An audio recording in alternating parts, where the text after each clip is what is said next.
अस्सलाम वालेकुम viewers, welcome back to daily drama. नाजरीन, तेरे बिन की अगली एपिसोड में आप देखेंगे कि मीरब की तबीयत अचानक ख़राब हो जाती है। उसको फ़ौरन हॉस्पिटल ले जाते हैं। हॉस्पिटल जाते हैं तो वहाँ लेडी डॉक्टर चेकअप करके बताती हैं कि मुबारक हो, मीरब माँ बनने वाली है। मीरब जब घर आती है तो बहुत ज़्यादा परेशान हो जाती है। इस पर फ़रूख की खाला कहती हैं कि बेटा, अब तुम्हें अपने शोहर के पास वापस चले जाना चाहिए, क्योंकि अब तुम अकेली नहीं हो, बल्कि तुम्हारे साथ तो एक जान और भी है। और इस वक्त में जितनी केयर तुम्हारा शोहर कर सकता है, कोई भी तुम्हारी इतनी केयर नहीं कर सकता। और मीरा बेटी, तुम इस बच्चे को अपने बाप के साय से महरूम मत रखो, इसके लिए तुम भी गुनहगार होगी। मीरब कहती है कि खाला, वो ये कैसे एक्सेप्ट करेगा कि ये उसी की बेटी है।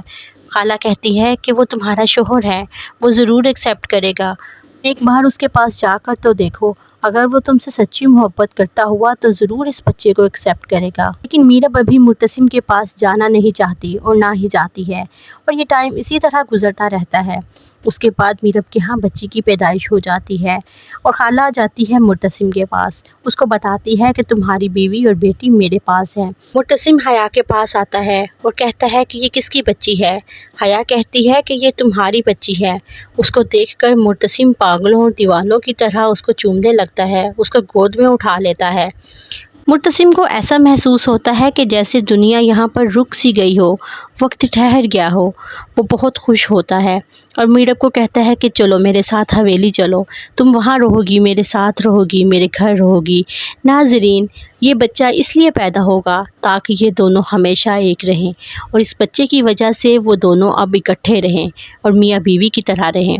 मुर्तसिम लेकर मीरब को हवेली में चला जाता है। जैसे ही वहाँ जाता है, आगे माँ बेगम और हया, जो कि बहुत गुस्से से बोलती हैं, कहती हैं कि ये कहाँ से ले आई बच्चा, ये किसका गुनाह तुम्हारे सर डाल रही है। मुर्तसिम कहता है कि ये मेरी बच्ची है। हया कहती है कि ये तुम्हारी बच्ची नहीं, पता नहीं कहाँ रही इतना टाइम, कहाँ इसने मुंह काला किया, और अब ये तुम्हारे सर बच्चा ये वाला डाल रही है। मुर्तसिम कहता है कि खबरदार, आप इससे आगे एक और लफ्ज़ ना बोला जाए, ये मेरा ही बच्चा है। हया कहती है तुम्हारा बच्चा कैसे हो सकता है, तुम दोनों के दरमियान तो मियाँ बीवी वाला कोई रिलेशन ही नहीं था। मुर्तसिम कहता है बस, इससे आगे एक और लफ्ज़ ना बोलना। माँ बेगम और हया की सब बातें सुनकर मीरब वापस जाने लगती है और कहती है कि मुर्तसिम, तुम किस किस को बताओगे कि ये बच्चा तुम्हारा है, मैं यहाँ नहीं रहूँगी। इस पर मुर्तसिम मीरब को यकीन दिलाता है, कहता है मैं तुम्हारे साथ हूँ, मैं तुम्हें कहीं नहीं जाने दूँगा, तुम तो पहले ही मुझे इतनी मुश्किल से मिली हो। मुर्तसिम मीरब को अपनी मोहब्बत का यकीन दिलाएगा, और अब मीरब भी यही समझ जाएगी कि मुर्तसिम जैसा शोहर उसको कभी नहीं मिल सकता। जितनी मोहब्बत उससे मुर्तसिम करता है ना, और कोई कर ही नहीं सकता। और इसी वजह से तो इस बच्चे की पैदाइश की गई, ताकि इन दोनों के दरमियान ताल्लुक़ को अच्छा बनाया जाए।